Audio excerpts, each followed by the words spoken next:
গরু নিয়ে মানে ঢাকা শহরে নিয়ে বিক্রি করি, এরকম আশা আমার নাই। তো ইনশাল্লাহ আমি আসবো না। এটা কুকুরের যে মূল্য আছে আমাদের সে মূল্যটা নাই।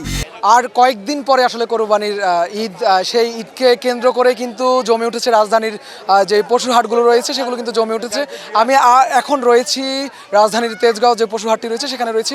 সেখানে আমি যেই হাটটির সামনে রয়েছে সেটি আসলে ভিআইপি হাট বলে আসলে এখানে নাম রাখা হয়েছে। আমি যদি একটু দেখানোর চেষ্টা করি, এখানে আসলে বেশ বড় যে গরুগুলো রয়েছে সেই গরুগুলো কিন্তু এখানে রাখা হয়েছে। এর পাশাপাশি উট, বেশ কয়েকটি উট আমরা দেখেছি, দুম্বা রয়েছে, উট রয়েছে। এবং আমরা এখানে দেখেছি যে আজকে থেকে যেহেতু আনুষ্ঠানিকভাবে রাজধানীতে আজকে আসলে যে পশু বেচা কেনা যে আনুষ্ঠানিকতা সেটা আজকে থেকে শুরু হয়েছে। সাধারণ যে মানুষরা রয়েছে তাদের কিন্তু উপচে পড়া ভিড় রয়েছে। তবে একটি বিষয় আমি জানিয়ে রাখি যে বেচা বিক্রির যে বিষয়টি সেটা কিন্তু এখনও শুরু হয়নি। এখন যারা আসছেন তারা গরু দেখছেন এবং তারা দাম সম্পর্কে আসলে ধারণা নিচ্ছে, সেই বিষয়টি কিন্তু আমরা দেখছি। সব মিলিয়ে বলা চলে যে কোরবানির ঈদকে সামনে রেখে কিন্তু সময়ের সাথে সাথে আসলে যে কোরবানির পশু হাট সেটি কিন্তু জমে উঠেছে এবং মানুষের উপস্থিতিও কিন্তু সেটি বাড়ছে, সেটা কিন্তু আমরা দেখছি। তো এখানে আমরা দেখেছি যে এই হাটটিতে এটির যেহেতু নামকরণ করা হয়েছে ভিআইপি হাট, সেহেতু এখানে বড় বড় যেই সাইজের গরুগুলো রয়েছে সেগুলো কিন্তু রাখা হয়েছে। দেশের বিভিন্ন প্রান্ত থেকে, বিভিন্ন জেলা থেকে যে বড় বড় গরুগুলো আনা হয়েছে সেগুলো কিন্তু এখানে এনে এই ভিআইপি হাটটিতে কিন্তু রাখা হয়েছে। আমি যদি একটু জানিয়ে রাখি যে কিছুক্ষণ আগে এখানকার কয়েকজন বিক্রেতার সাথে, ব্যাপারীর সাথে আমাদের কথা হয়েছিল। তারা যেমনটি আমাদেরকে বলছিলেন যে এখানে যে গরুগুলো রাখা হয়েছে, যে ভিআইপি হাট যেহেতু নামকরণ করা হয়েছে, এখানে এই হাটের সবচেয়ে বড় গরুগুলোকে এখানে রাখা হয়েছে। মোটামুটি বলা চলে যে এই হাটের অন্যান্য জায়গাগুলোতে যে গরুগুলো রাখা হয়েছে সেগুলো মাঝারি এবং ক্ষুদ্র সাইজের হলেও কিন্তু এখানে সবগুলো গরুই কিন্তু বড় সাইজের। সে কিন্তু এখানে সাধারণ যে নারী পুরুষের পাশাপাশি শিশুরাও এখানে ভিড় করছেন, তারা গরুর সাথে ছবি তুলছেন। এবং এখানে যেহেতু বলছিলাম যে এখানে এটাকে নামকরণ করা হয়েছে বিএফ হাট, সেই ধারাবাহিকতা কিন্তু এখানে সব মিলে বলা চলে যে এখানে যে এই কোরবানির পশু হাটকে কেন্দ্র করে কিন্তু যে একটা উৎসব মুখর যে পরিবেশ সেটি কিন্তু বিরাজ করছে। তো আমি একজন এখানকার যে গরু দেখতে যারা এসেছেন তাদের সাথে একজন দর্শনার্থীর সাথে কথা বলবো, জানবার চেষ্টা করবো যে এই গরুর হাট। আচ্ছা, আপনি একটু আগে বলছিলেন যে এই গরু হাটটি বেশ নজর কাড়বে এবার, কেন, এটি কি কারণে? আমাদের তেজগাঁও হাটের মধ্যে উট আছে, দুম্বা আছে, মহিষ আছে, যেগুলো অন্য হাটের ভিতরে নাই। এই হাটের মধ্যে এটা আকর্ষণ। অন্য হাটে হয়তো গাবতলীতে আপনারা দেখেছেন আগে উট ছিল, দুম্বা ছিল, কিন্তু এইবার বর্তমান 2026-এ তেজগাঁও ভিআইপি হাট একটা গ্রুপ আছে, এখানের মধ্যে সব ধরনের গরু হাট একটা বিশেষ আয়োজন করছে। এমনকি আজকে থেকে আমি শুনেছি যে 7টা বাজে র্যাম শো হবে, যেটা একটা আকর্ষণ হবে। তো এটা একটা প্রিভিলেজ আমাদের জন্য, তেজগাঁওবাসীদের জন্য, যে আমরা এগুলো দেখতে পারতেছি। গরু কেনা নিয়ে আপনার পরিকল্পনা? গরু কেনা দেখতেছি, পছন্দ করতেছি, যদি বাজেটে মিলে তাহলে কিনে নেব গরু। সবাই তো দেখতেছে কেনার জন্য দেখতেছে, কেউ দেখতে আসতেছে, কেউ কিনে নিতেছে।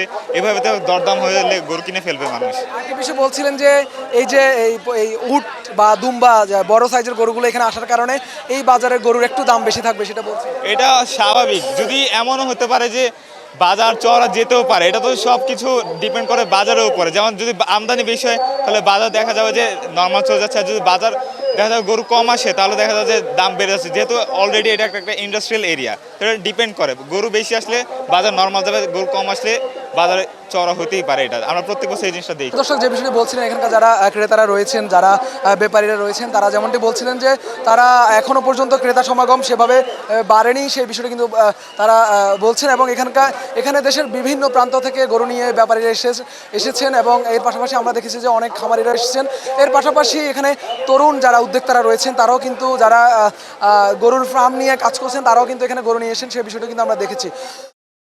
তো ব্যাপারীরা যে বিষয়টি বলছেন যে সব মিলিয়ে এবারের কোরবানির পশুর হাটকে কেন্দ্র করে কিন্তু তারা গরু প্রস্তুতের জন্য তারা দীর্ঘদিন ধরে তারা শ্রম দিয়েছেন এবং সেই কাঙ্ক্ষিত সময়কে কেন্দ্র করে কিন্তু তারা গরু নিয়ে এই বাজারে এসেছেন। তো আমি একজন ব্যাপারীর সাথে একটু কথা বলার চেষ্টা করব, এখানে তারা আসলে কেমন দাম দেখছেন বা তারা কেমন দাম গরুর ক্রেতা সমাগম দেখছেন সেই বিষয়টি একটু জানতে চাইবো।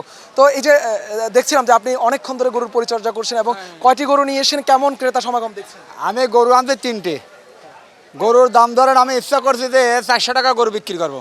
সেই গরুর দাম হচ্ছে 250, 300, আর 250, 260, 70। এখন আমরা আশা আছি যে মনে হয় মঙ্গলবার, সোমবার বা কি মঙ্গলবার গরু বিক্রি করবি। এখনও তো সরকারি ছুটি হয় নাই, সরকারি ছুটির অপেক্ষায় আমরা আছি, একটা আশায় আছি যে আমাদের গরু মনে হয় এখন 250 বলতে মানে 350 বলবি। এরকম একটা আশায় আমরা আছি। আর আমরা খুব বীরবন্ত আছি এই যে কাঁচামাল নিয়ে, আমরা যে কত বড় বীরবন্ত আছি তা আল্লাহ পাক সেই জানে।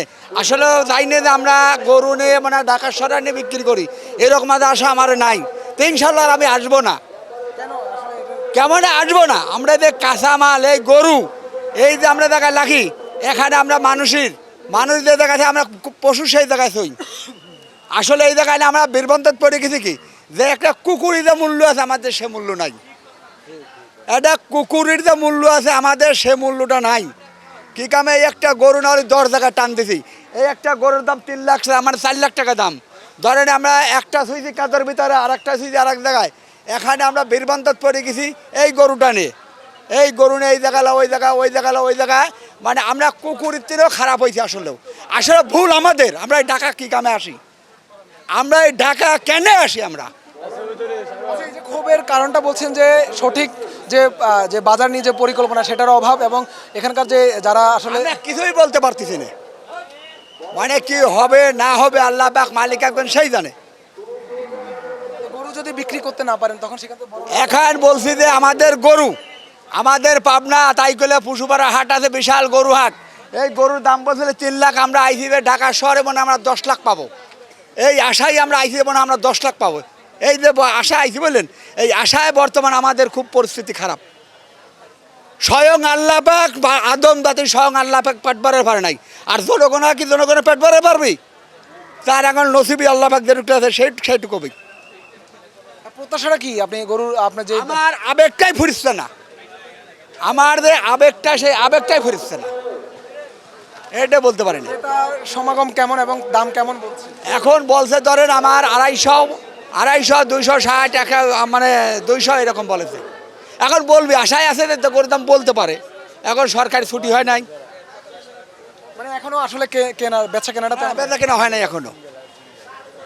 যেমনটি আসলে বলছিলেন যে এখানকার যে ব্যাপারীরা রয়েছেন যেমনটি তারা বলছিলেন যে এখানে আসলে তারা বেশ কিছু অভিযোগ করছেন। এর পাশাপাশি তারা যেমনটি বলছেন যে এখনও সরকারি ছুটি না হওয়াতে কিন্তু ক্রেতা সমাগম এখনও বৃদ্ধি পায়নি, সেই বিষয়টি বলছেন। তো সব মিলিয়ে বলা চলে যে রাজধানীর অন্যান্য বাজারগুলোর তো মতো তেজগাঁও যে পশুর হাটটি রয়েছে সেখানেও কিন্তু অসংখ্য গরু এখানে আনা হয়েছে, এবং তবে ক্রেতা সমাগম সেটি বাড়েনি।